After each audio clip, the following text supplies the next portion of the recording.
Here is a look at some of the wide receivers from various sources. So NFL rumors again. Panthers, Cowboys, Browns, and Ravens have made calls to the Jets regarding a trade for wide receiver Denzel Mims, who had a really good preseason game this weekend as well, over 100 yards receiving. Also, Giants have gotten trade inquiries for wide receiver Darius Slayton per a source. It's another name to watch this week. That one's from Adam Schefter. Then these are receivers who were cut in the interim, the early cuts that teams have made. So you see Auden Tate and Geronimo Allison for the Falcons.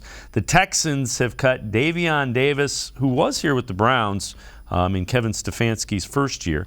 Chad Beebe as well. And then the Jaguars, former first-round pick Laquan Treadwell and Marvin Hall, who was actually here for a brief time. I believe it was last year. Any of those guys intrigue you enough that you think they could help? Well, I have heard that they are poking around at a couple guys.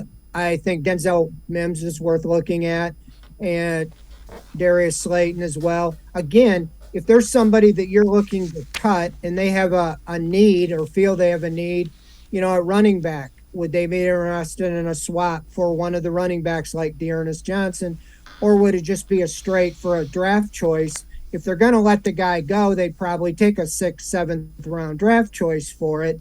So there you assure yourself, if you like the guy and he's an upgrade of what you have, yeah, I would make the trade.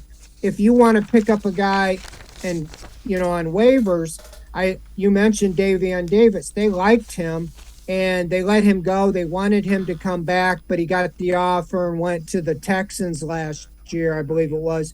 And so he might be a guy that Andrew Berry has on the radar, but he might not want to come back to the Browns. Who knows? When they're free, they have the opportunity to go where they want. So the other one, you have a guy like Beasley sitting out there, I think is still a free agent. Maybe you make a call to him, see if he's interested. But all being said and done, I think he's going to be working that heavy. And I think for sure, if you're going to trade a guy, or if you're going to cut a guy, why wouldn't you try to move him to a piece that you could use help at?